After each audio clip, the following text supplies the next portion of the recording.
హల్లెలూయా. బిగ్గరగా చెప్దామా? హల్లెలూయా, హల్లెలూయా. సో మనం ధ్యానిస్తున్న అంశము 1 యోహాను సువార్త పత్రిక 2వ అధ్యాయము 16వ వచనం. యోహాను రాసిన మొదటి పత్రిక 2వ అధ్యాయము 16వ వచనం. ఒకసారి చదువుకుందామా బిగ్గరగా. లోకములో ఉన్నదంతయు అనగా శరీరాశయు, నేత్రాశయు, జీవపు డంబమును తండ్రి వలన పుట్టినవి కావు, అవి లోకం సంబంధమైనవే. ఏమేమి నేర్చుకున్నాం ఇప్పటి వరకు అంటే, ఫస్ట్ ఏంటి? శరీర ఆశ విషయాలు నేర్పించాను. రెండోది ఏంటి? నేత్ర ఆశ. నేత్రాశ అంటే వేటి మీద ఉండాలో నేర్పించాను. మూడవదిగా గడిచిన వారము జీవపు డంబం గురించి మాట్లాడుకుంటున్నాం కదా. జీవపు డంబం అంటే ఏం చెప్పాను? డంబంగా, లైఫ్లో చాలా డంబంగా కనిపించడానికి, దేన్ని సంపాదించడానికి ప్రజలు బహుగా కష్టపడతారో దాన్నే జీవపు డంబము అంటారన్న. వేటి కొరకు మనం ఎక్కువగా ప్రయాసపడుతున్నామో ముందు నేర్చుకొని, తరువాత వేటి కొరకు ప్రయాస పడాలో కూడా నేర్చుకుందాం. ఇప్పటికీ 3 విషయాలు చెప్పాను. వేటి కొరకు మనం ఎక్కువగా ప్రయాసపడుతున్నాం చెప్పండి. మొట్టమొదటి మాట ఏం చెప్పాను? పేరు ప్రఖ్యాతల కొరకు. పేరు ప్రఖ్యాతలు తెచ్చుకోవడం తప్ప, పేరు ప్రఖ్యాతలు సంపాదించుకోవడం తప్ప. ఏమన్నంటే చాలామంది అంటాం కదా, నేనేంటి, నా వంశం ఏంటి, నా పరువేం కావాలి, నా ప్రతిష్ట ఏం కావాలి. సో పేరు ప్రఖ్యాతలు సంపాదించుకోవడం తప్ప. అంత మాట్లాడాలి. పిల్లవాళ్ళు పెద్దవాళ్ళు 2 ఎగ్జాంపుల్ చూపించాను బైబిల్లో. ఓకేనా? మొదటి ఎగ్జాంపుల్ ఏం చూపించాను? బాబేలు గోపురం కట్టిన వారు చాలా పెద్ద గోపురాన్ని కట్టారు తప్ప. కానీ అక్కడ ఏంటి మిస్టేక్ అనేది గడిచిన వారం మీకు నేర్పించాను. అక్కడ వాళ్ళు పేరు ప్రఖ్యాతలు సంపాదించుకోవాలనుకున్నారు. దేని ద్వారా? గర్వముతోనూ అత్యాశతోనూ. మనలో కూడా గర్వము, అత్యాశ కలిగి పేరు ప్రఖ్యాతలు సంపాదించడానికి బహుగా ప్రయాసపడుతుంటాం. ఇది జీవపు డంబము, తప్పు. రెండవది ఏం చెప్పాను? తిరుగుబాటు స్వభావంతో పేరు ప్రఖ్యాతలు సంపాదించుకోవడానికి ప్రయత్నిస్తుంటాం. తిరుగుబాటు స్వభావంతో పేరు ప్రఖ్యాతలు, వాడికంటే నేను గొప్పవాడిని అయిపోవాలి, వాడికంటే నాకు మంచి పేరు రావాలి, వాడికంటే పేరు ప్రఖ్యాతలు తెచ్చుకోవడంలో తిరుగుబాటు స్వభావం కలిగి పేరు ప్రఖ్యాతలు తెచ్చుకోవడానికి ప్రయత్నిస్తాం. ఇది కూడా తప్పు. మూడవది ఆశీర్వాదం లేదా ఇంకా గొప్ప గొప్ప అంశాల కోసం పేరు ప్రఖ్యాతలు సంపాదించుకుంటాం. ఎగ్జాంపుల్ అని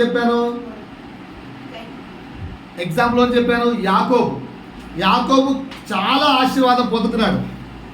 తన తండ్రి అయిన ఇస్సాకు నుంచి 4 రకాల ఆశీర్వాదాలు మనిషికి కావాలి. ఒకటి, వ్యవసాయంలో సమృద్ధి, అంటే అతని యొక్క పనిలో ఉన్నతమైన సమృద్ధి. 2, అంతర్జాతీయంగా మంచి పేరు, గౌరవం. 3, బంధువుల మీద ఒక పట్టు. 4, ఎవరినన్నా దీవించాలన్నా, ఎవరినన్నా ఆశీర్వదించాలన్నా, ఎవరినన్నా శపించాలన్నా కూడా ఒక అధికారం. ఈ 4 క్షేత్రాల్లో ఆశీర్వాదం ఎవరిచ్చారు? యాకోబుకు తన తండ్రి అయినా ఇస్సాకు ఇచ్చారు. అయ్యా, నువ్వు పట్టిందల్లా బంగారం అయ్యా అని. అందుకే ఇస్సాకు లాబాను దగ్గరికి వెళ్ళినప్పుడు ఏమైంది? యాకోబు లాబాను దగ్గరికి వెళ్ళినప్పటి నుంచి లాబాను విపరీతమైన ఆశీర్వాదం పొందుతున్నాడు. కానీ గొర్రెలు, అన్ని బాగా పెరిగిపోయాయి. సో వ్యవసాయ సమృద్ధి, ఆశీర్వాదం, అంటే పేరు ప్రఖ్యాతలు అన్ని సంపాదించుకున్నాడు. తండ్రి ఆశీర్వాదం వచ్చినా లేదా? కానీ చివరికి యాకోబు ఏం చేశాడు? అన్ని పక్కన పెట్టి, ఈ ఆశీర్వాదము, ఈ పేరు, ఈ ప్రఖ్యాతలు నాకు వద్దు. మంచిదేగా, మరి ఎందుకొద్దు? అది మోసముతో సంపాదించుకున్న పేరు ప్రఖ్యాతలు. మనం కూడా లోకంలో చాలాసార్లు పేరు ప్రఖ్యాతలు ఎదుటి వాడిని మోసం చేసి సంపాదించుకుంటున్నాం. ఎదుటి వాడికి మోసము చేసి వాణ్ణి మోసగించి వాని దగ్గర నుంచి సంపాదించుకొని పొందుకున్న ఏ పేరు ప్రఖ్యాత కూడా చిరస్థాయిగా నిలిచిపోదు. అందుకే యాకోబు ఏమన్నాడు, నాకొద్దు, నదికి ఇటువైపున దాన్ని వదిలేసి నదికి అటువైపున వెళ్ళి దేవునితో పోరాడాడు. అయ్యా, నేను మోసగానిగా కాదు, నీ కుమారుడిగా, నీ బిడ్డగా, నీ మీద ఆధారపడే వ్యక్తిగా నాకు పేరు ప్రఖ్యాతలు తెచ్చిపెట్టు. నాకేం తెచ్చిపెట్టాలి? పేరు ప్రఖ్యాత తెచ్చిపెట్టు. ఎగ్జాంపుల్ చెప్పండి. అబ్రహం లింకన్ ఎంతమంది తెలుసు? చాలా బాగా 10th క్లాస్ అవుతాం కదా. ఎన్నోసార్లు ఓడిపోయి ఓడిపోయి ఓడిపోయి ఓడిపోయి గెలిచాడని. ఇంకొక వ్యక్తి ఉన్నాడు, మంచిగా సువార్త చెప్పిన వ్యక్తి. ఎవరైనా? బెల్లెగ్రామ్ తెలుసా? తెలుసు కదా.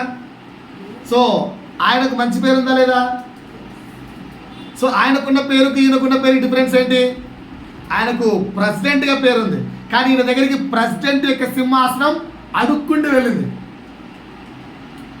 అయ్యా, నిన్ను ప్రెసిడెంట్ చేస్తామయ్యా అంటే, sorry sir, I'm already in highest position than the president, I don't want that job అన్నాడు. సో ఆయన దేని మీద ఆధారపడ్డాడు? ఆయన ఎవరి మీద ఆధారపడ్డాడు? రెండో వ్యక్తి ఏసన్న. ఎంతమంది తెలుసు? ఓసన్నా మినిస్ట్రీస్ ఏసన్న. ఆయన పాట అమెరికాలో కూడా పాడుకుంటారా లేదా? ఆయన రాసిన పాట ఏం చేశాడు ఆయన? అమెరికా ప్రెసిడెంటా? ప్రతి దేశాల్లో, ఎన్నో దేశాల్లో ఆయన పేరు మారిపోయింది. ఎవరి మీద ఆధారపడడం వల్ల? సో దేవునిపై ఆధారపడుతూ దేవుని కుమారుడిగా, దేవుని కుమార్తెగా నీవు తెచ్చుకునే పేరు ప్రఖ్యాతలు జీవపు డంబం కాదండి, అది విధేయత. అలా కాకుండా గర్వముతోనూ, అత్యాశతోనూ, తిరుగుబాటుతోనూ, మోసము చేసోను సంపాదించుకునే పేరు ప్రఖ్యాతలు ఏంటి? జీవపు డంబము అని నేర్పించాను. రెండోది ఏం నేర్పించాను?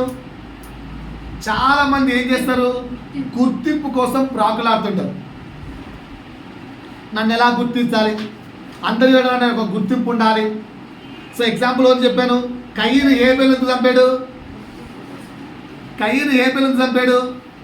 ఫర్ ఎగ్జాంపుల్ చెప్తాను మీకు అర్థమయ్యేటట్టుగా. ఈ వ్యక్తి నాకు తెచ్చి ఒక 20,000 10,000 ఆఫరింగ్ లాగా ఇచ్చాడు. పాస్టర్ గారు, దేవుడు నాకు ఇచ్చిన 2 లక్షల ఉద్యోగంలో నుంచి, ఓకే రైట్, బాగానే ఉంది. అటుపక్క అమ్మాయి ఇచ్చింది, ఓకేనా, పాస్టర్ గారు నాకు దేవుడు ఒక 20,000 ఉద్యోగం ఇచ్చాడు, కనుక అందులో నుంచి ఒక 1,000 రూపాయలు, ఓకేనా, ఇక్కడ పెట్టాలంటే అమ్మా అన్నాను. ఇక్కడ ఇటుపక్క ఈ వ్యక్తి ఎంత పెట్టాడు? 20,000. ఇటుపక్క ఈ వ్యక్తి ఎంత పెట్టింది? కానీ నేను దీన్ని యాక్సెప్ట్ చేశాను అనుకో, వీడికి లోపల ఏమొస్తుంది? వస్తారా? ఎందుకు కోపం నీకు? నువ్వు ఇచ్చిన నేను తీసుకున్నావు లేదా? నువ్వు ఇచ్చిన 20,000 తీసుకున్నావు లేదా? మరి కోపం ఎందుకు? తీసుకున్నావు, కానీ నన్ను గుర్తించలే. చాలామందికి దశంభాగం అంటే ఎంత ఆనందమో, కష్టాల్లో, కన్నీళ్ళలో, దుఃఖంలో, వేదనలో నడుస్తున్న దశంభాగాలు తెచ్చిస్తారు. అప్పుల పాలై నడుస్తున్న దశంభాగాలు తెచ్చిస్తారు. ఎందుకంటే దే లైక్ ద జీసస్. కానీ ఎక్కడ్రా బాధ అంటే పాస్టర్ చేతికి ఇవ్వాలి, పాస్టర్ గుర్తించాలి. ఇక్కడ కూడా ఏం చేశాడు? కయీను అర్పణించాడు, హేబేలు అర్పణించాడు. కానీ దేవుడు 2 అర్పణలు తీసుకున్నాడు, కానీ ఎవరిని గుర్తించాడట? ఎవరిని అంగీకరించాడట? హేబేలు. సో కయీను గుర్తింపు పొందలేకపోయేసరికి విపరీతమైన కోపం వచ్చి చంపేశాడు. సో వ్యక్తులు దేనికోసం పాకులాడుతున్నారండి? గుర్తింపు కోసం. దేనికోసం ప్రయాసపడుతున్నారు? చెప్పరేంటండి, మాట్లాడరు. గుర్తింపు కోసం. ఓన్లీ అక్షయ్ ఒక్కతే మాట్లాడతాం మన చర్చిలో. మిగతా పాస్టమ్మలు కానీ పెద్దవాళ్ళు కానీ ఎవరు మాట్లాడలేకున్నారు. మాట్లాడకపోతే ఏమీ కాదు, సాతాను వాక్యాన్ని దొంగలిస్తారు. నేను అందుకే స్టార్టింగ్ ఏమో చెప్పాను, లోకము సాతాను ఆధీనంలో ఉంది. ఎప్పుడైతే మనం ఆన్సర్లు ఇస్తూ ఉంటామో అది పక్కకి వెళ్ళిపోయే ఛాన్స్ ఉంటుంది.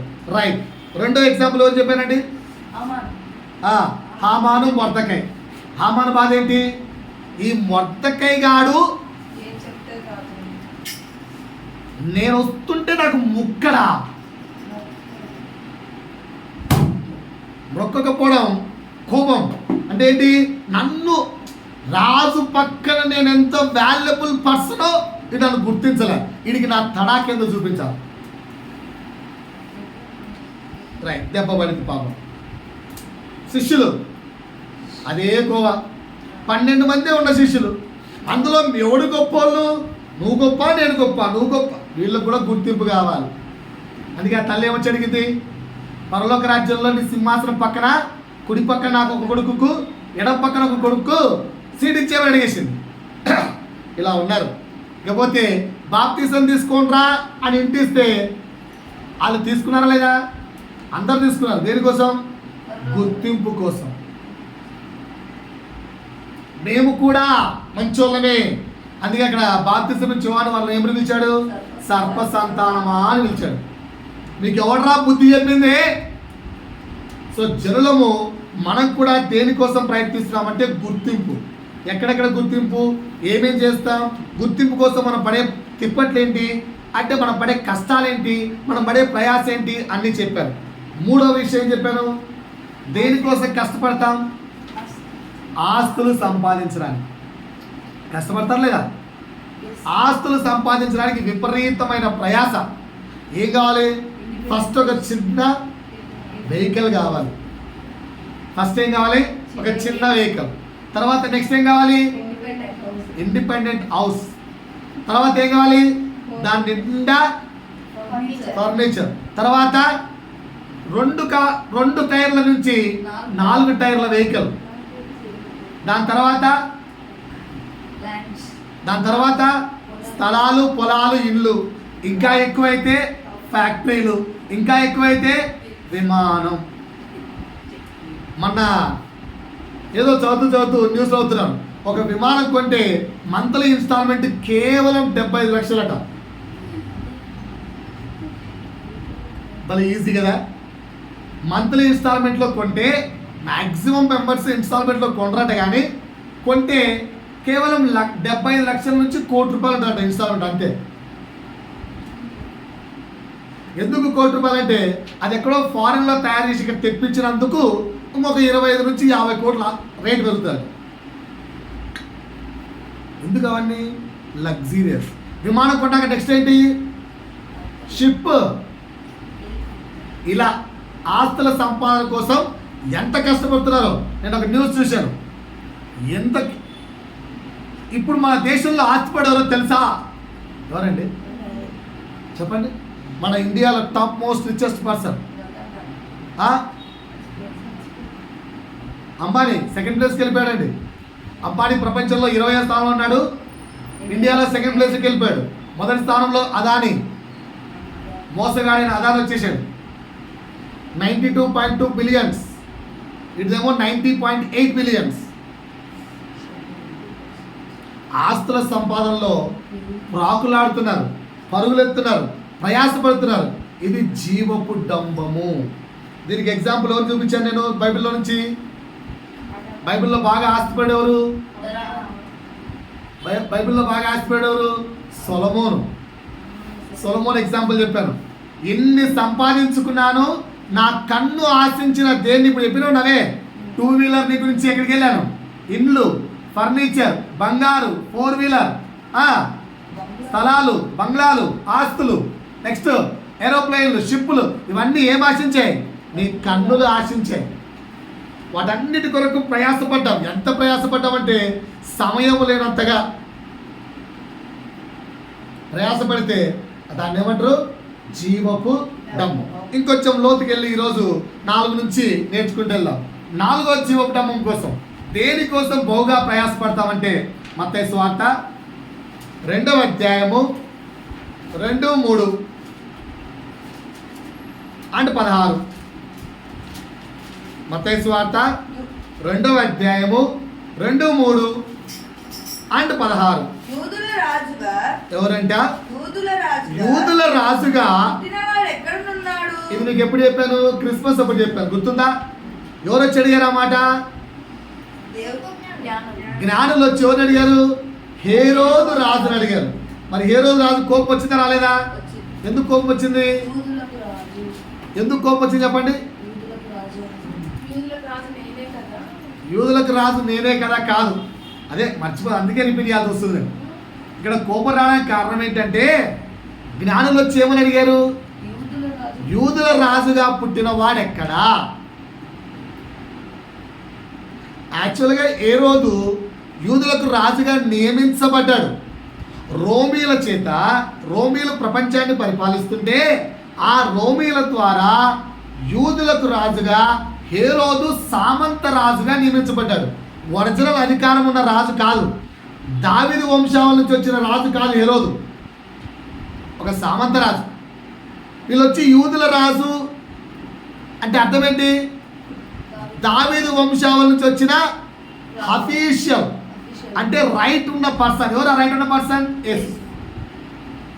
అందుకు ఓరు నాయనో, రైట్ ఉన్న పర్సన్ వచ్చాడంటే, ఒరిజినల్ కొడుకు వచ్చాడంటే డూప్లికేట్ కొడుకు ఏం కావాలి?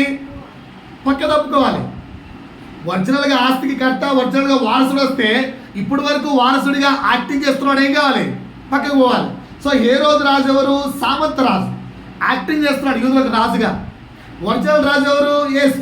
ఈయన వచ్చాడనుకో ఆయన పక్కకి వెళ్ళిపోవాలి కదా. అందుకని ఆ యొక్క అధికార కాంక్ష కోసం ఎంత ప్రయాసపడ్డాడంటే కట్టుకున్న భార్యను చంపేశాడు. అయ్యో నా తర్వాత నా కొడుకు ఎక్కడ రాజుదని చెప్పి వాడు చచ్చే వరకు కన్న కొడుకులు చంపాడు. మనకి బైబిల్లో ఇంతవరకు ఏం తెలుసు అంటే 2 సంవత్సరాల్లో ఉన్న పిల్లలను చంపించాడు తెలుసు. ఆ పిల్లల్లో తన కొడుకును కూడా చంపించాడు. అంత దుర్మార్గమైన రాజు హేరోదు రాజు. దేనికోసం ఇదంతా? రైట్. మొదటి సమూయేలు గ్రంథము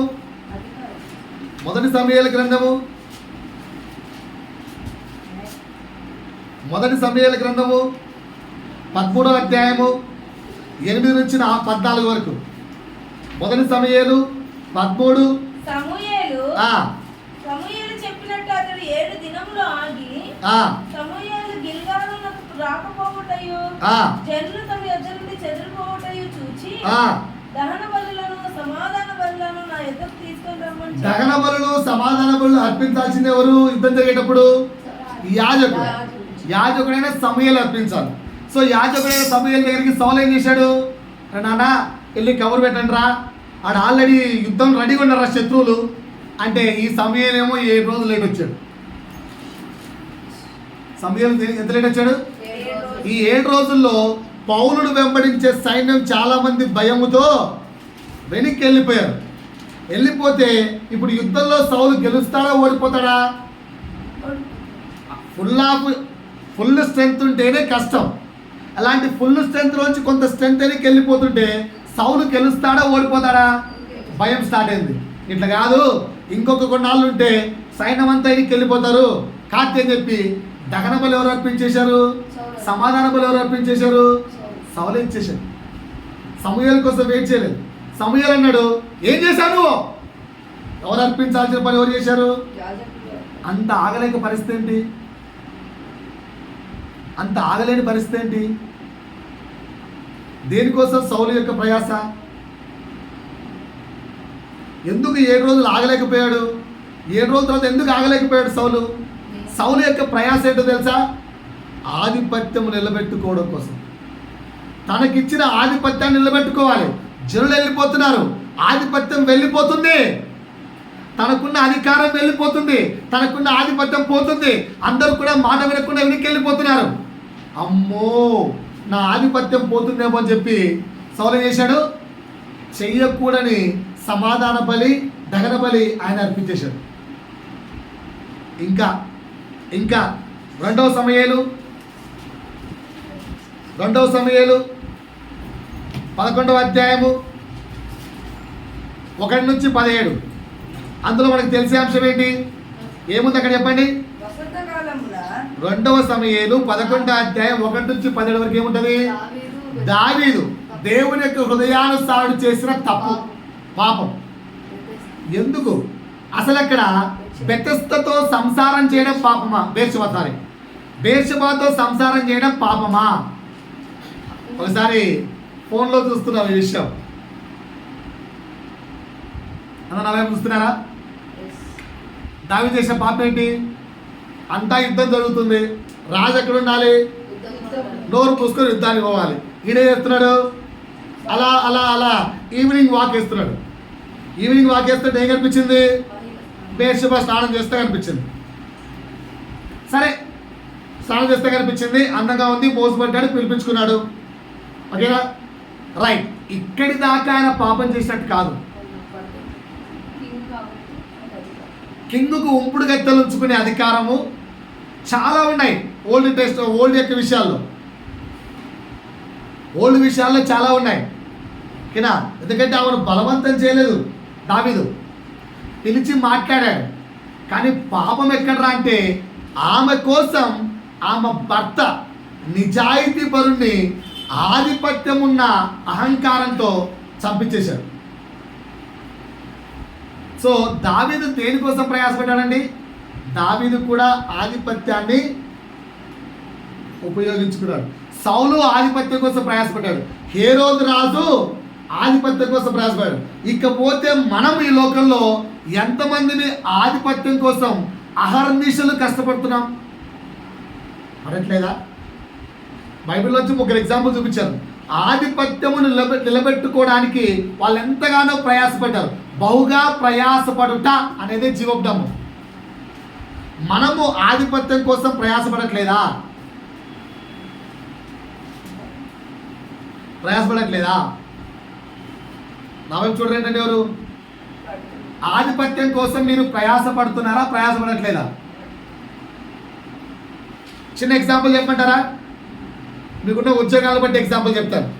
ఫర్ ఎగ్జాంపుల్ ప్రియాంక సిస్టర్ తీసుకుందాం. సిస్టర్ ఒకవేళ 5th క్లాస్ 6th క్లాస్ ఏదో ఐఐటీనో మ్యాథ్స్ చెప్తుందో అనుకుందాం. ఓకేనా? అమ్మ ఇదిగో కొత్త అమ్మాయిని సెలెక్ట్ చేసుకున్నాం, కొత్త టీచర్ను. She is capable for 5th class 6th class.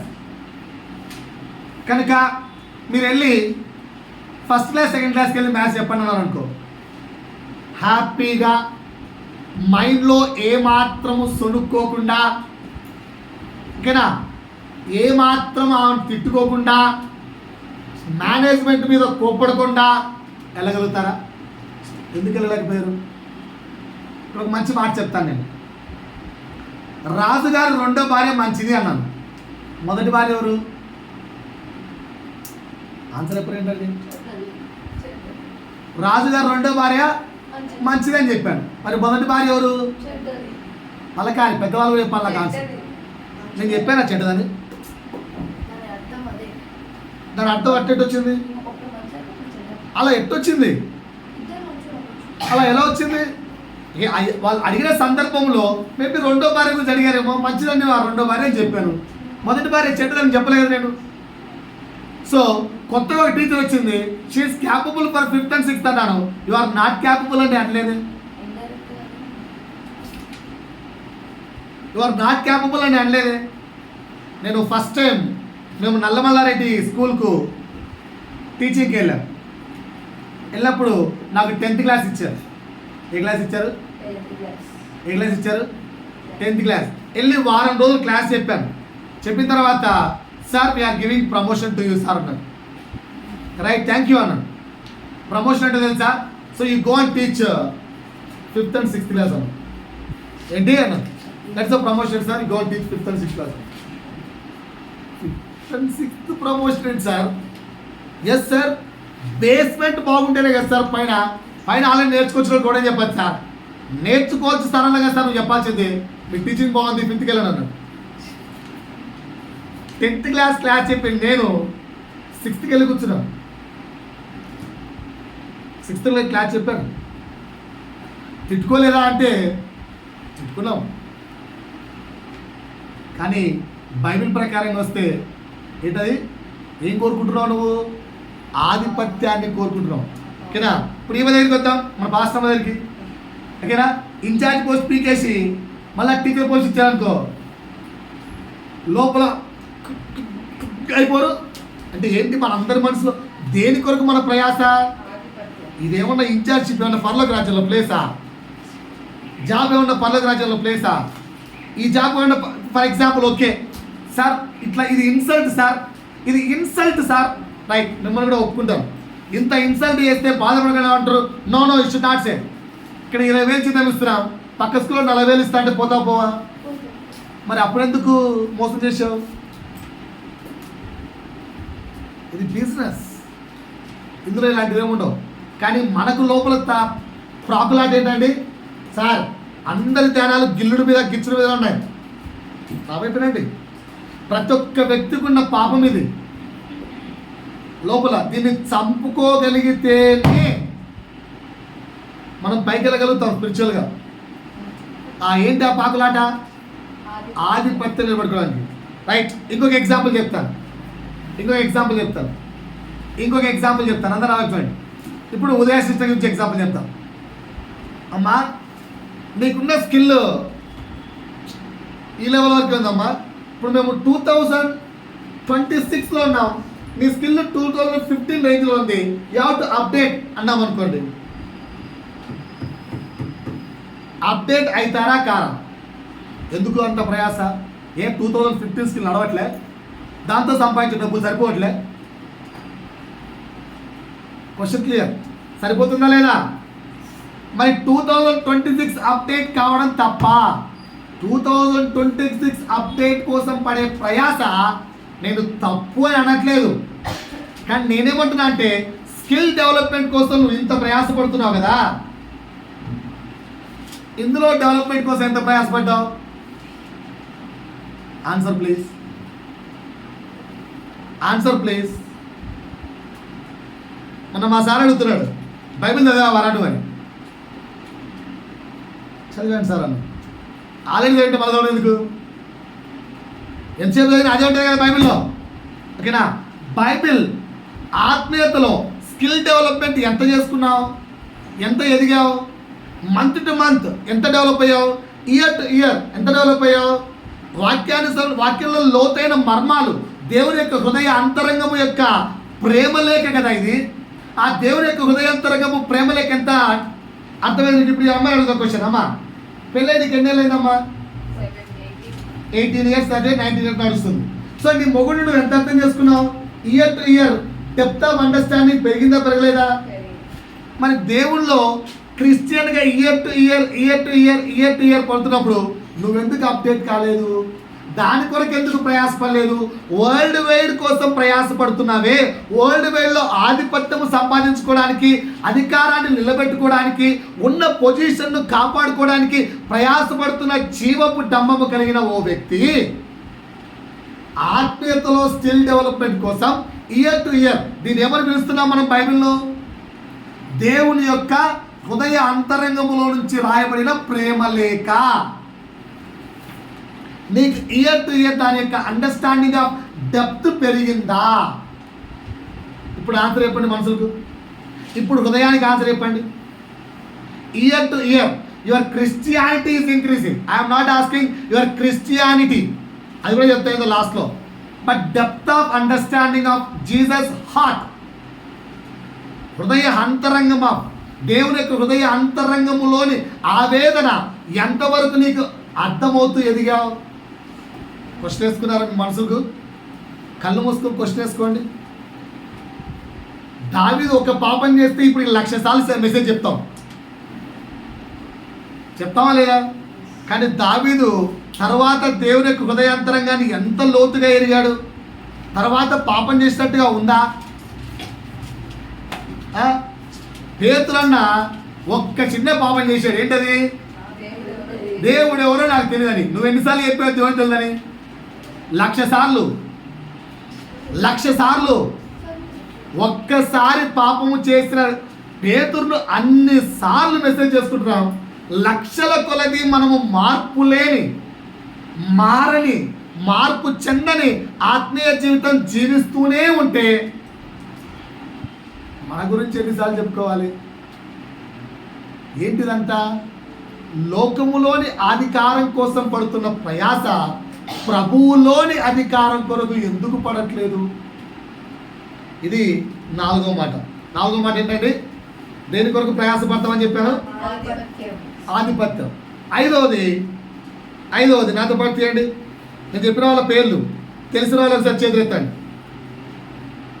తెలిసిన వాళ్ళ చేతులు ఎత్తండి. జేసీఎన్ఎం శ్యామ్ కిషోర్. జేసీఎన్ఎం శ్యామ్ కిషోర్ పేరు విన్నారు ఎప్పుడన్నా? జేసీఎంఎన్ ఐదో ఒకటి నాకు తెలుసు. జేసీఎన్ఎం ఆర్ ఎంఎన్ ఎన్ఎం అనుకుంటా. జేసీఎన్ఎం శ్యామ్ కిషోర్ తెలుసా? చేతులు ఎత్తాలి. ఏమని తెలుసు మీకు ఆయన గురించి? అందగాడని తెలుసా?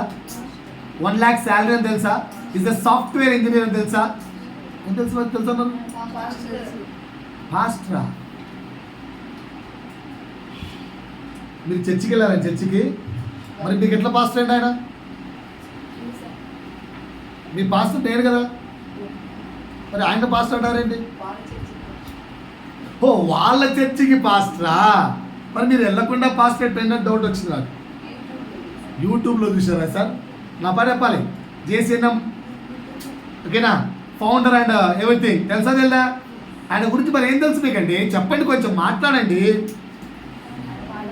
సిస్టర్ పాస్టర్ అని తెలుసా? అంతే తెలుసు. అబద్ధాలు ఆడకండి. దేవుని సముఖంలో ఉన్నాం మనం. ఇంకా ఏం తెలుసు ఆయన గురించి? ఆయన గురించి ఏం తెలుసు? అవి మీకు తెలుసేమో. రైట్. జేసీఎన్ఎం ఒకప్పుడు ఏ విధంగా ఫేమస్? స్వస్థతలు, అద్భుతాలు, ఆశ్చర్యాలు అన్నీ. అప్పట్లో ఆయన చెప్పినట్టు వర్డ్ ఏం తెలుసా? దేవుడు నాకు ప్రార్థనలో ఒక లీఫ్ ఇచ్చాడు. లీఫ్ దేవుడు ప్రార్థనలో ఆయనకు ఒక లీఫ్ ఇచ్చాడు. అది ఇప్పటికీ ఎండిపోవట్లేదంట ఆ లీఫ్. అలా చెప్తున్నాడు. మరి ఈ మధ్యకాలంలో కనిపించట్లేదు. ఆకు వాడిపోయిందట. Maybe right. సరే, ఇంకో పేరు చెప్తాను. ఈయన తెలుస్తుందో చెప్పండి. ఏమి తెలియకుండా సార్ అన్ని నేను అప్డేట్ కండి. బెల్లంపల్లి ప్రవీణ్ కుమార్ గారు తెలుసా? డాడీ అన్నాడు ఒకసారి. డాడీ పరలోకపు డాడీ. ఆయన పేరు డాడీ. అందరూ డాడీ అని పిలుచుకుంటారు. తెలుసా మీకు? బెల్లంపల్లి ప్రవీణ్ కుమార్. ఏం తెలుసా ఆయన గురించి? ఇవే స్వస్థతలు, ఇవే విడుదలలు, ఇవే ఆశ్చర్యాలు. రైట్. ఈ మధ్యకాలంలో మొన్న ఒక ఆయన వచ్చాడు, అమ్మ తేజ. తెలుసా మీకు? అమ్మ తేజ పేరు విన్నారా? 21 రోజులు ఉపవాసం ఉండి దేవుని సన్నిధిలో కూర్చొని భార్య పిల్లలను సమస్తమును విడిచిపెట్టి ప్రభు దగ్గర కాచుకొని ఆయన అట్టి పండిస్తే పిల్లలు పుట్టేస్తారు. నిజమయ్యా, ఫేమస్. నాకు వీళ్ళెవరు తెలుసు, నాకు తెలిసిన కొంచెం చూపిస్తా చూడండి. అపోస్తల కార్యములు, నాకు వీళ్ళు కూడా తెలుసు. ఓకేనా? ఈ బైబిల్లో చెప్పిన వాళ్ళు పరిచయస్తులు, మీకు పరిచయం ఉన్నారని చెక్ చేయండి. అపోస్తల కార్యములు 8వ అధ్యాయము. వీళ్ళు మీకున్న పరిచయం ఉంటే దేవుడికి స్తోత్రం చెప్తాం.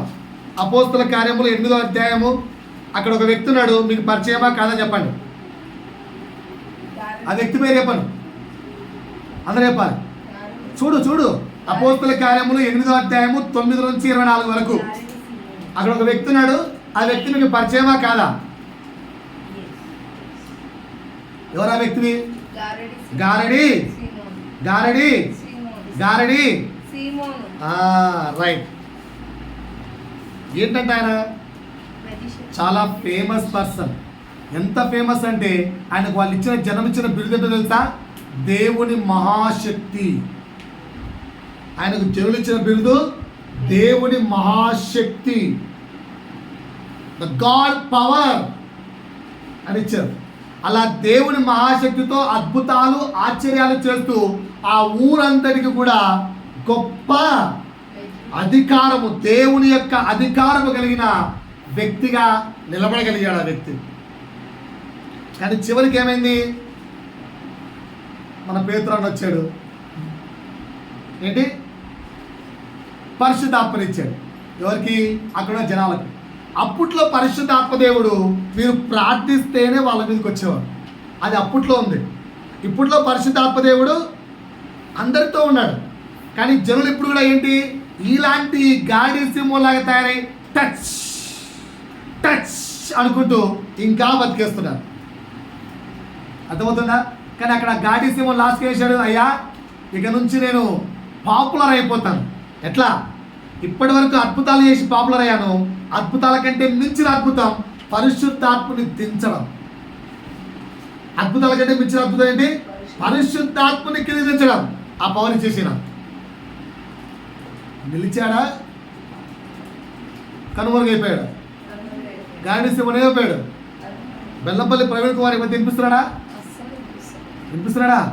చాలా తక్కువ అయిపోయాడు. చాలా తక్కువ.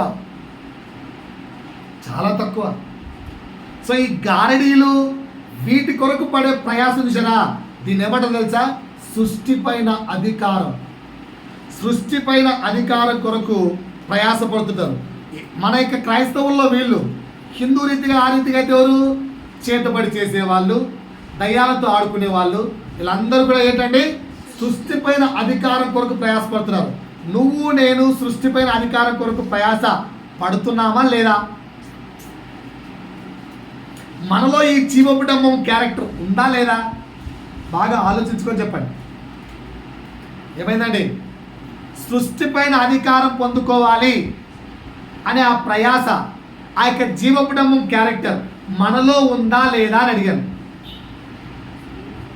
ఎగ్జాంపుల్స్ చెప్పాను. ఓకేనా సార్? నేనైతే బెల్లంపల్లి ప్రవీణ్ కుమార్ కాదు సార్, నేనైతే అది కాదు సార్ అనకండి. మనలో ఉందా లేదా పరీక్షించుకుందాం. వాళ్ళు వదిలేయండి. ఉందా లేదా? సృష్టిలో నాకు అధికారం కావాలి సార్, సృష్టి మీద నాకు అధికారం కావాలి సార్, ఉందా లేదా? సరే లేదా? నేను చిన్న మాట చెప్తాను. ఇది చేసిన వాళ్ళు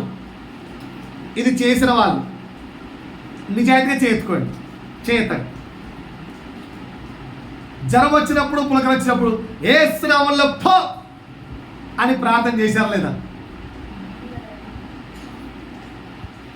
ఏసునామంలో పో అని ప్రార్థన చేశారా లేదా?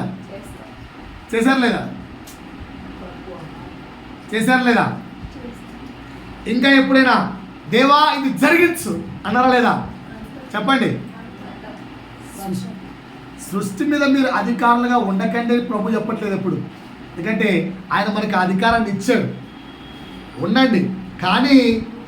కానీ ఆ కాంక్షలో ఏం ప్రార్థిస్తున్నారో మర్చిపోతూ సృష్టి మీద అధికారం కోసం ప్రాకులాడుతున్నాం. చెక్ చేసుకోండి. రైట్. ఇక మోర్ డీటెయిల్స్ చెప్పదలుచుకోలేదు. ఇంకొంచెం ముందుకు వెళ్తే ఆరవది. 5వది ఏం చెప్పాను? సృష్టి మీద అధికారం కొరకు బహుగా ప్రయాసపడతాం. ఇప్పటికి ఆయన చెప్పాను. ఏంటంటే ఒకసారి మళ్ళీ రివైజ్ చేయండి.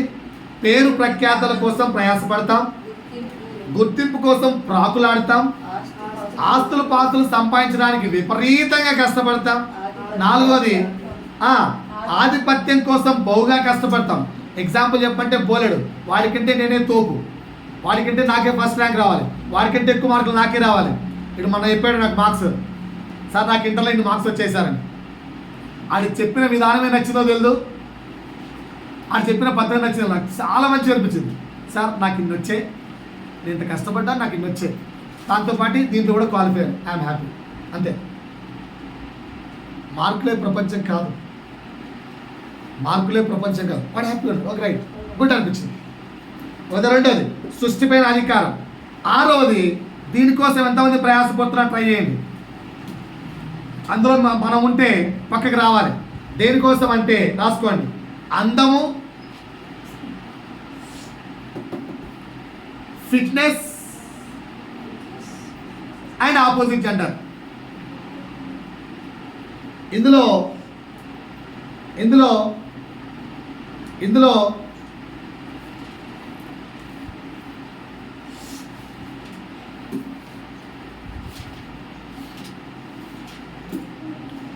మొన్న ఒకసారి ఒక న్యూస్ చూస్తున్నాను, అది ఎంతవరకు కరెక్టో తెలియదు. ఆ న్యూస్లో ఒక యంగ్స్టర్ను ఒక వ్యక్తి ఒక మాట్లాడుతుంది. ఈ మధ్య ఈ అమ్మాయిల వెంటబడ్డాలు ఇవన్నీ తగ్గిపోయే కారణం ఏంటా అని అడిగాడు. ఓకేనా? బాగానండి సార్. అందము, ఫిట్నెస్, ఆపోజిట్ జెండర్, దీనిల కోసం ప్రయాస పడుతున్నారా లేదా? ఈ పాపం మనలో ఉందా లేదా? చచ్చే వరకు ఈ ప్రయాస ఉందా లేదా? చెక్ చేసుకోండి. లేదా నేను ఎగ్జాంపుల్స్ చెప్తాను. మనందరికీ తెలిసిన వాక్యం సామెతలు 31:30 ఏంటి? అందము మోసకరము, సౌందర్యము. హెయిర్కి కలర్ వేయించుకోవట్లేదా? మేకప్లు చేయించుకోవట్లేదా? నెయిల్ పాలిష్లు వేయించుకోవట్లేదా? క్రిస్టియన్స్ గురించే మాట్లాడుతున్నాడు. నెయిల్ పాలిష్లు, ఓకేనా? ఫోన్కు సోకులు, ఇది కూడా అందాన్ని కనపరుచుకోవడమే. మెల్లో చైన్లు, ఓకేనా? రకరకాల ట్రెండీ డ్రెస్సులు, ఇవన్నీ దేన్ని కనపరుచుకోవడానికండి?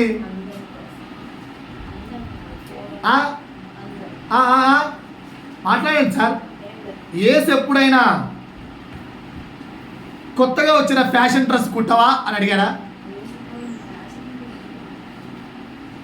యేసు కాలంలో ఫ్యాషన్ లేదా? ఒకసారి నాకు చూడండి అందరూ పెద్దవారు. యేసు జీవించినప్పుడు ఫ్యాషన్ లేదా? లేవా? ఓకేనా? ఇటుక తయారైంది ఎప్పుడు? ఇటుకతో గోపురం కట్టింది ఎప్పుడు? బిల్డింగ్లు కట్టింది ఎప్పుడు? ఇప్పటికీ ఆ దేవాలయాల యొక్క స్ట్రక్చర్ చూస్తూ ఎలా కట్టారో ఇప్పటికీ చెప్పలేకున్నాం. అప్పట్లో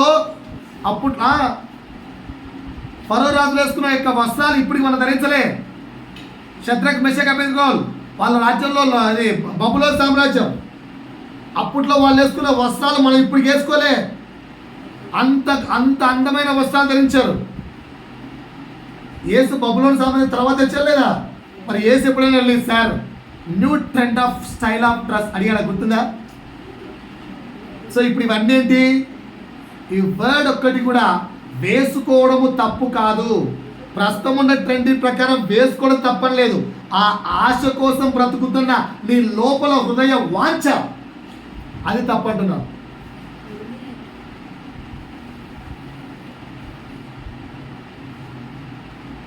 ఓకేనా? ఒక పాస్టర్ గారు ఎవరు అన్నారట, మల్లెపూలు కొనుక్కోరా అంటే పెద్ద ట్రెండ్ అయిపోయింది యూట్యూబ్లో. క్రిస్టియన్స్ మల్లెపూలు పెట్టుకోరండి అన్నట. ఆయన చెప్పిన విధానం వేరు, ఆయన చెప్పినానికి అర్థం వేరు, ఆయన యొక్క హృదయాంతరంగం వేరు. కానీ అంటే మల్లెపూలు పెట్టుకున్నంతా వ్యభిచారం తిడతావా అని చెప్పి హిందువులంతా పెద్ద గొడవ వేస్తున్నారు ఆయన మీద. ఆయన చెప్పడానికి కారణం ఏంటంటే వేరే ఉద్దేశం. సో లోపల మన యొక్క హృదయ అంతరంగము ఎంత చెడుగా ఉందో ప్రభువు మన హృదయ అంతరంగాన్నే చూస్తాడు. నీ హృదయాంతరంగం ఇంకా అందాన్ని కనపరుచుకోవాలని, ఫిట్నెస్ని కనపరుచుకోవాలని ఈ మధ్యకాలంలో చండాలమైన ఆడవాళ్ళు వచ్చారు. పాలు కూడా దాపట్లేట పిల్లలకు. ఏంటంటే ఫిట్నెస్ పోతుందనట. అమ్మో, పాలు తాపితే ఫిట్నెస్ పోతుందో లేదో తెలియదు, కానీ తాపకపోతే బ్రెస్ట్ క్యాన్సర్ వచ్చి చచ్చిపోతుంది. అది మాత్రం తెలియదు. ఫిట్నెస్ పిచ్చిలు ఇవన్నీ. రైట్, మనలో ఎక్కడైనా హృదయాంతరంగాన్ని మీకు మీరు చెక్ చేసుకోండి. మీ అన్న గురించి, మీ ఫిట్నెస్ గురించి, మీ యొక్క థాట్స్ గురించి మీరే ఆలోచించండి. నేను వివరించదలుచుకోలేదు. రైట్, 7వది దేనికోసం ప్రాకులాడుతున్నామంటే 7వ అంశం చెప్తున్నాను. దీనికోసం ప్రాకులాడని వ్యక్తి ఎవరైనా ఉంటే, ఈ మధ్యకాలంలో న్యూస్ ఒకటి విన్నాను, మీకు ఎంతమందికి తెలుసో తెలియదో మీరు కూడా తెలుసుకోండి. క్రైస్తవులారా, చనిపోయిన వ్యక్తి, ఒకసారి నాతో పాటు వాక్యం చేయండి. అపోస్తల కార్యములు 20వ అధ్యాయం 7 నుంచి 12 వరకు. ఇది సత్యమా అసత్యమా, నిజమా అబద్ధమా, మీరు నమ్ముతున్నారా నమ్మలేదా? అది నా క్వశ్చన్. ఆన్సర్ చెప్పండి. ఆదివారమున మేము రొట్టె విరుచుటకు కూడినప్పుడు, ఎవరు వారు? పౌలు అండ్ కొంతమంది. రైట్, పౌలు మరనాడు వెళ్ళనయ్యుండి వారితో ప్రసంగించుచు అర్ధరాత్రి వరకు, వాళ్ళకు మెసేజ్ చెప్తూ అర్ధరాత్రి వరకు ఏదో వాక్యం చెప్తున్నాడు పౌలు. రైట్, మాట్లాడుతున్నాడు, మంచిగా ఉంది. మేడగదిలో అనేక దీపములు ఉండెను. అప్పుడు ఐతూకు అనే ఒక యవనస్తుడు, ఎవరటండి? ఐతూకు అనే ఒక యవనస్తుడు కిటికీలో కూర్చొని పౌలు చెప్పే వాక్యం బ్రహ్మాండంగా వింటున్నాడు. ఇప్పుడు మనోడు వింటున్నట్టు నీట్గా వినమ్మా. వింటూ వింటూ వింటూ పొరపాటు ఏమైంది? మనలాగే సమాధానం చెప్పట్లే అంట. పాస్టర్తో మనం ఆన్సర్ చెప్పాం కదా, పాప అక్కడ ఆ వ్యక్తి కూడా ఆన్సర్ చెప్పలేదేమో. అలా కూర్చుండిపోయి ఆన్సర్ చెప్పకుండా ఏమైంది? నిద్రావయామి. ఆడ 3వ ఫ్లోర్ నుంచి కింద పట్టి ఏమయ్యాడు? చచ్చిపోయాడు. ఏమైనా అంటే చదవండి, అక్కడ ఉంది. కిటికీలో కూర్చొని ఉండి గాఢగా నిద్రలోకి పోయి పౌలు చాలాసేపు వాక్యం చెప్తా ఉంటే నిద్రాభారం వల్ల జస్ట్ అలా జోగి 3వ అంతస్తు నుండి కింద పడి చనిపోయాడు. Attention everyone. అందుకే చెప్తాను వాక్యం చెప్పేటప్పుడు నాతో మాట్లాడండి అని. ఎందుకంటే నేను వాక్యం మనుషులకే చెప్తున్నాను కదా, ఈ గోడలకు చెప్పట్లే కదా, ఆ క్యాలెండర్కి ఏమైనా వాక్యం చెప్తున్నానా? కాదు కదా. మీరు మాట్లాడాలి. మాట్లాడుకుంటే ఏమైంది ఇక్కడ? పాపం నిద్రావయామి వచ్చేసింది. నిద్రపోయేవాడు మనమంటే ఫస్ట్ ఫ్లోర్లో ఉన్నాం, అక్కడ నుంచి కూడా చచ్చిపోయాడు. మరి మేము చచ్చిపోవట్లేగా, నువ్వు చెప్పేది తప్పదే పాస్టర్. ఏంటంటే ఆత్మీయంగా చచ్చిపోతున్నాం. వాక్యానికి సమాధానం చెప్పకపోతే ఆత్మీయంగా చచ్చిపోతున్నాం. సో చనిపోయిన వ్యక్తి ఏం చేశాడు చెప్పండి సరే.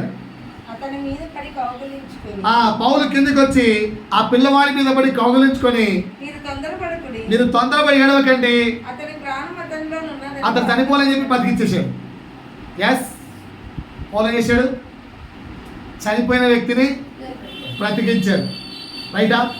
ఇంకొక వాక్యం వెళ్ళండి. అపోస్తల కార్యములు 9వ అధ్యాయం ఫాస్ట్ 36 నుంచి 43 బయట నుంచి చూస్తారు. అపోస్తల కార్యము 9వ అధ్యాయం 36 నుంచి 43 దగ్గర రావండి.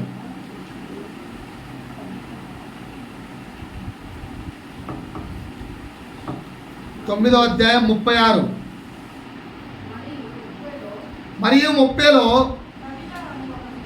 తబిత అని ఒక శిష్యురాలు ఉండెను. ఆమెకు భాషాంతరమున దొర్కా అని పేరు. ఆమె సత్క్రియలను ధర్మకార్యములను బహుగా చేసి ఉండెను. ఆ దినములో ఎంత ఆమె కాయలా పడిన రోగం వచ్చి చనిపోదు. రైట్ ఏమైందండి? ఆమె చనిపోయింది. ఇప్పుడు డైరెక్ట్ ఎక్కడికి రండి? 40 రండి. 40 వచ్చిన పేతురు అందరినీ వెలుపలికి పంపి మోకాల్లోని ప్రార్థన చేసి శవమై ఉన్న తబితా వైపు తిరిగి, తబితా లెమ్మనగా ఆమె లేచింది. ఇప్పుడు బతికాడా లేడా? సో బైబిల్లో యేసు చనిపోయిన వ్యక్తిని బతికించాడా లేదా? ముగ్గురిని బతికించాడు. యేసు చనిపోయిన వారిని ముగ్గురిని బతికించాడు. అదే మనకు లాజరు ఒక్కడే తెలుసు. చిన్న పాపను బ్రతికించాడు, ఒక విధవరాలు కుమారుడు దారిలో పోతుంటే బతికించాడు ముగ్గురిని. సో ఆ తర్వాత ఇంకోరు బతికించారు, పేతురు బతికించాడు, ఇంకోరు పౌలు బతికించాడు. సో ఇది మీరు నమ్ముతున్నారా? నా వైపు ఆన్సర్ ప్లీజ్. యేసు చనిపోయిన వారిని ముగ్గురు బతికించాడు. నమ్ముతున్నావా? నమ్ముతున్న వాళ్ళు చేతులు గట్టిగా వస్తాడు చెప్పండి. హల్లెలూయా. రైట్. అపోస్తలుడైన పౌలు బతికించాడు. నమ్ముతున్నారా? నమ్ముతున్నారా? చేతులతో గట్టిగా చెప్పండి. పేతురు బతికించాడు. నమ్ముతున్నారా? మీ పాస్టర్ బతికిస్తా నమ్ముతారా? ఇదే మూర్ఖత్వం అంటే. దీన్నే మూర్ఖత్వం అంటారు. అట్లా చెప్పే కుక్కటిపల్లి ఒక పాస్టర్ ఇట్లా అయిపోయాడు. దేవుడు బతికించాడు, పౌలు బతికించాడు, పేతురు బతికించాడు, మనం కూడా బతికిస్తామని సత్యవేద శవాన్ని 3 రోజుల నుంచి అంటే రూమ్లో పెట్టి దేవా బ్రతికించు. అప్పుడు కాల పరిస్థితి వేరు. ఇప్పుడు బ్రతికించడానికి కాదు, దేవుడు ఒక సమయం ఇచ్చాడు. ఆ సమయంలోగా ప్రభు కొరకు బతుకుదాం, అయిపోయినాక బతకమని కాదు. మరి అలా బ్రతకాలనుకుంటే లాజరు ధనవంతుల విషయంలో దేవుడు ఎందుకు అట్లా చెప్పలేదు? సమయాన్ని బట్టి వాక్యం తీసుకోండి. సో 7వ ప్రయాస దేని కొరకు తెలుసా మనకు? ప్రాణం కొరకు మన ప్రయాస. సో ఇక్కడ మీకు చెప్పే అవేర్నెస్ ఏంటంటే ప్రాణము పోతే తిరిగి రాదు. ఓకేనా? దేవుడు కొన్ని అద్భుత ఆశ్చర్య కార్యాల కొరకు కొందరు నేర్చుకున్నాడేమో, అందులో నువ్వు ఉన్నావని అనుకోకండి. నా భర్త ప్రాణం పోతే నేను కాపాడుకుంటాను. అప్పట్లప్పుడు చెప్పారు సతీ సావిత్రి యముడి యొక్క ఏది కాళ్ళ చేతిలో పట్టుకొని పోయి భర్త బతికించుకోవాలి. అవన్నీ స్టోరీలు అండి. సో చనిపోతే అంటే మనం కూడా చనిపోతే, మన ప్రాణం పోతే మనకు తిరిగి మరలా ప్రాణం రాదు. ఇది గుర్తుపెట్టుకొని ప్రాణం ఉండగానే దేవుడు ప్రాణం గురించి ఏం వాక్యం చెప్పాడో దాని కొరకు ప్రయాసపడదాం. ఒకసారి వాక్యం నాతో పాటు మత్తయి సువార్త 10వ అధ్యాయము 39వ వచనంలో ఒక మాట రాయబడింది, దాని కొరకు ప్రయాసపడండి. ఓకేనా? యేసు బతికిచ్చాడు, పౌలు బతికిచ్చాడు, పేతురు బతికిచ్చాడు, మా పాస్టర్ కూడా బతికిస్తాడు, నేను కూడా బతికిస్తాను, ఈ మూఢనమ్మకాల ప్రవర్తన వద్దు. ఆ సందర్భం వేరు. సో ప్రభువు మన ప్రాణములకు సంబంధించి ఎలా ప్రయాసపడాలో ఒక మాట చెప్పాడు అక్కడ. చూడండి, ఏంటట తన ప్రాణమును తగ్గించుకొనువాడు అదే ప్రాణం కొరకు బ్రతికి ప్రభు దాన్ని పోగొట్టుకుంటాడు. కానీ ఏం చేయాలట? నా నిమిత్తము తన ప్రాణమును సైతం త్యాగము చేయగలిగిన వాడు, పోగొట్టుకోగలిగిన వాడు, ఇవ్వగలిగిన వాడు దాన్ని దక్కించుకుంటాడు. Is it correct sir? Example ఎవరు బైబిల్లో? షద్రక్, మెషక్, అబేద్నెగో, దానియేలు. వీళ్ళు దక్కించుకున్నారు లేదా? మాట్లాడండి సార్, దక్కించుకున్నారు లేదా? సో ఇప్పుడు నువ్వేం పడాలి ప్రయాస? ప్రాణము పోగొట్టుకున్నాక కాపాడుకోవడానిక, బతికడానిక, ప్రాణం ఉండగానే ప్రభు కొరకు దాన్ని నిలబెట్టడానిక, దేని కొరకు ప్రయాసపడాలి? ఒక్క ఆన్సర్ ఇవ్వట్లేదు. ప్రాణం ఉండగానే ప్రభు కొరకు దాన్ని ప్రతిష్ఠించడానికి ప్రయాసపడదామా? పోయినాక లే లే లే లే అని చెప్తామా? ఏం చేద్దామండి? ప్రాణం ఉండగానే ప్రభు కొరకు ప్రయాసపడదాం. ఓకేనా? అంటే భూమి మీద శరీర ఇచ్చలను చంపుదాం. ఇది 7వది. 8వది చెప్పి నేను ముగిస్తాను. ఓకేనా? 8వది, చాలామంది ప్రయాసపడే దీని కొరకే. ఎవరన్నా ఉన్నారు అంటే నాతో చెప్పండి, దీని కొరకు నేను ప్రయాసపడట్లేదు సార్ అనేవాళ్ళు. అదేంటంటే కుటుంబం. చాలామంది ప్రయాసపడేది కుటుంబం. చాలామంది ప్రయాసపడేది కుటుంబం కోసం. ఎందుకమ్మా 10 నుంచి రాత్రి దాకా జాబ్ చేస్తున్నాం? నా సిస్టర్ మేము ఆవు అంటుంది. సిస్టర్, మీరు జాబ్కి ఎందుకు వెళ్తారు? మార్నింగ్ 8 గంటలకు వెళ్తారు. ఎన్ని గంటలకు అయిపోతుంది స్కూలు? 6:30 వరకు. అంటే ఎన్ని గంటలు? 9, 10, 11, 12, 1, 2, 3, 4, 5, 6, 10 గంటలు. 10 అవర్స్ డ్యూటీ చేసి అంత కష్టం నీకు ఎందుకు? దాని బదులు ఓకేనా, రోడ్డు మీద కూర్చుంటే నీ కడుపు నిండుతాయి కదా. ఏం మాట్లాడతారు కదా, తప్పు అప్పు. నా పిల్లలు, నా భర్త, నా కుటుంబం ఇంత కష్టపడేది దేనికోసం? ఇప్పుడు ఎవరన్నా అడిగానుకో, సిస్టమ్ నీకు ఎందుకు రాత్రి అంతవరకు అవసరం పని చేయడం? బాగా చెప్తాలే, కళ్ళు మూసుకొని కళ్ళు ఎన్ని కష్టాలు ఉంటాయి అనుకుంటావు? ఓ పాస్టర్ నువ్వు గమ్ముడే బాబు, నేను ఇలా పాస్టర్ అనుకుంటారా? ఓకేనా? ఒక పాస్టర్ని ఎక్కి సమాధానం చెప్పాను. ఎందుకురా ఇంత కష్టం నీకంటే, నువ్వు అంటే పాస్టర్ అందరూ దేశభాగాలు తెచ్చిస్తారు, అర్థమవుతుందా? నీకేం బతికేస్తావు, మాకెట్టొస్తాయి డబ్బులు? ఆ పాస్టర్ పాపకి ఏం చెప్పాలో అర్థం కాక గమ్ము వెళ్ళిపోయాడు.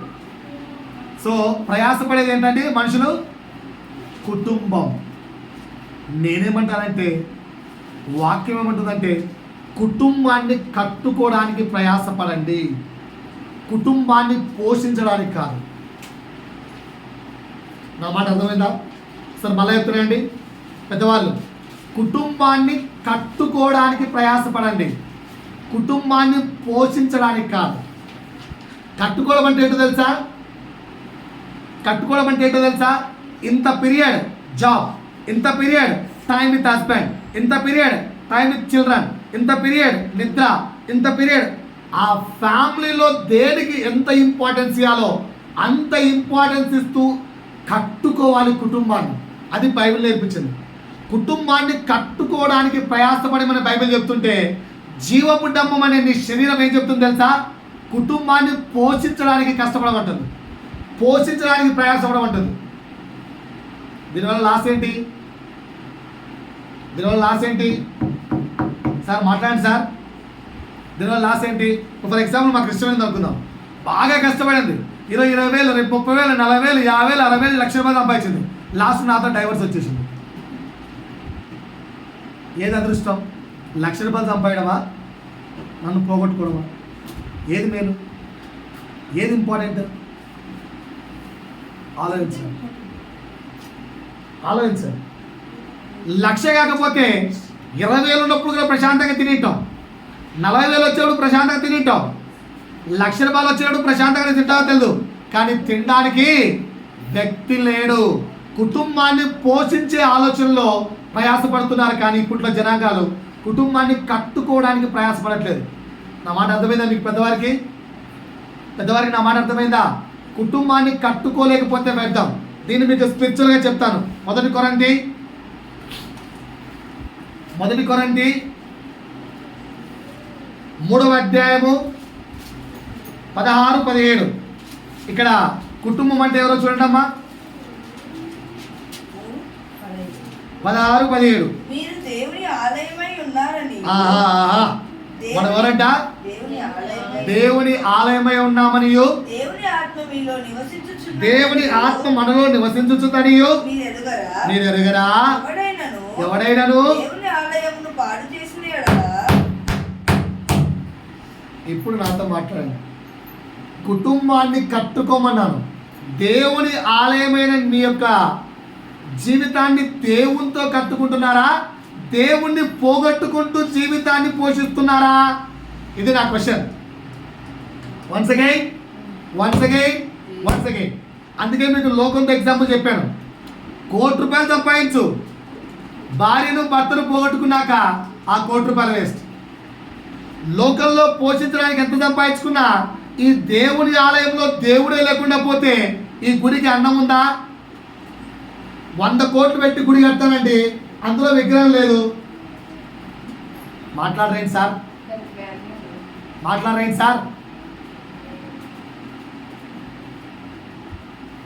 ఇప్పుడు అర్థమవుతుందా ఎక్కడ మనం ప్రయాసంలో మిస్టేక్ చేస్తున్నామో?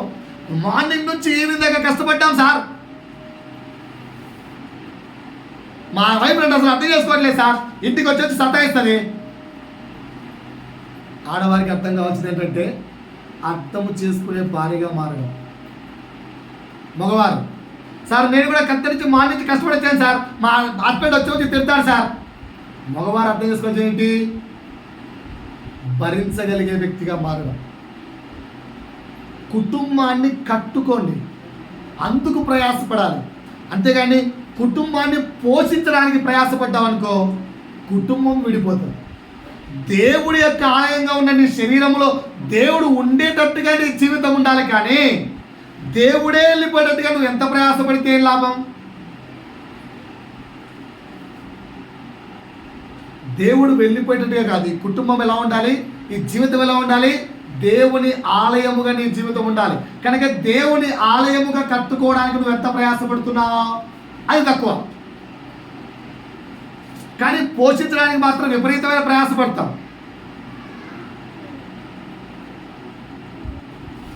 చాలా జాగ్రత్త సుమా. ఒక్కసారి చెడ్డ పేరు తెచ్చుకోవడానికి నేను ఎప్పుడు నా పిల్లలకు స్టూడెంట్స్ ఒక మాట చెప్తుంటాను. When I'm in 6th class, ఇప్పుడు నా 6th క్లాస్ అయిపోయి ఎన్ని ఏళ్ళు అయిపోయింది? ఇంచుమించు 32 సంవత్సరాలు. నా 6th క్లాస్ అయిపోయేప్పటికి 32. 6th క్లాస్లో తెలియక అది కూడా తెలిసి కాదు, తెలియక చేసిన చిన్న తప్పిదము నాకు బ్యాడ్ టైం తెచ్చిపెట్టింది. 7 years మా సార్ల యొక్క కాళ్ళు చేతులు అడిగాను. వాళ్లకు నేను చేసిన పని చేసి ఉంటే ఎన్ని డబ్బులు వచ్చేవో నాకు బయటికి వెళ్ళేసుకుంటే. వాళ్ళ గార్డెన్లో చెట్లన్నీ నేనే రోజు నీరు కట్టి అంత చేసి పాప వాళ్ళ ఇంట్లో కసువు దోసేవాడిని. నా ఇంట్లో ఇప్పుడు దోయలేదు. కసువులు అన్ని వాళ్ళ బట్టలు ఉతికిస్తే ఆడబెట్టేవాడిని. నా ఇంట్లో ఇప్పుడు ఆడబెట్టలేదు. అన్ని పనులు చేశాను. ఎందుకు? మంచోడు అని ఒక పదం అనిపించుకోవడానికి. వాళ్ళ ఇల్లు షిఫ్ట్ చేస్తే వాళ్ళ సామాన్లు వాళ్ళకి ఏం కావాలంటే అట్టి తెచ్చిపెట్టాను. కానీ మంచి పేరు రాలేదు. ఏం చేశాను? నేను కట్టుకోవడానికి ప్రయత్నించలేదు. అమ్మా గుర్తుపెట్టుకోండి, దేవునిలో నిన్ను కట్టుకోవడానికి, దేవుని కుటుంబముగా క్రీస్తు కలిగి ఉన్న క్రీస్తు సెంటర్డ్ కుటుంబంగా మీ కుటుంబాన్ని మార్చుకోవాలంటే నీలో క్రీస్తు జన్మించాలి. నీ హృదయాంతరంగంలో క్రీస్తు జన్మిస్తే నీ కుటుంబము క్రీస్తు కలిగిన కుటుంబంగా మారుతుంది. కానీ నువ్వు ఎంత ప్రయాసపడి రోజంతా ప్రయాసపడి సంపాదించి ఎన్ని చేసినా ఏం రాదండి, కుటుంబము కలయిక రాదు. జాగ్రత్త సుమా. దేనికోసం ప్రయాసపడుతున్నారు జనాలు? కుటుంబాన్ని కట్టుకోవడానిక, పోషించడానిక? సో కానీ ఏం చెప్తుంది బైబిల్? కట్టుకోవడానికి ప్రయాసపడమంటుంది. ఈ మాట మీకు అర్థమైతే దేవునికి మహిమ కలుగును గాక. ఇంకా 2 విషయాలు ఉన్నాయి ఎక్కడ మనం ప్రయాసపడుతున్నాము. దీని తర్వాత ఇంకా 10 విషయాలు ఉన్నాయి. ఏంటా 10? దేని కొరకు ప్రయాసపడమని బైబిల్ చెప్తుందో. ఇప్పుడు వరకు ఎక్కడ మనం మోసపోతున్నామని చెప్పాను. ఏ విషయాల్లో మోసపోతున్నామండి? పేరు ప్రఖ్యాతులు సంపాదించడానికి బాగా ప్రయాసపడుతున్నాం. అది కూడా ఎలా? మోసం చేస్తూ, అహంకారంతో, గర్వంతో. తప్పు. రెండోది ఏం చెప్పాను సార్? గుర్తింపు కోసం ప్రయాసపడుతున్నాం. మూడోది ఆస్తులు సంపాదించుకోవడానికి ప్రయాసపడుతున్నాం. 4 ఆధిపత్యం కోసం ప్రయాసపడుతున్నాం. 5 సృష్టి పైన అధికారం కొరకు ప్రయాసపడుతున్నాం. 6 అందము, ఫిట్నెస్ అండ్ ఆపోజిట్ జెండర్ కోసం. 7 ప్రాణము కోసం. 8 కుటుంబం కోసం ప్రయాసపడుతున్నాం. ఇందులో అన్నిట్లో పాజిటివ్ వే ఆఫ్ ప్రయాస చెప్పాను, నెగిటివ్ వే ఆఫ్ ప్రయాస చెప్పాను. నువ్వు ఎలా ఉన్నావో చెక్ చేసుకో. దేవుడి వాక్యం ద్వారా మహిమ తెచ్చుకోను గాక. ఆమేన్.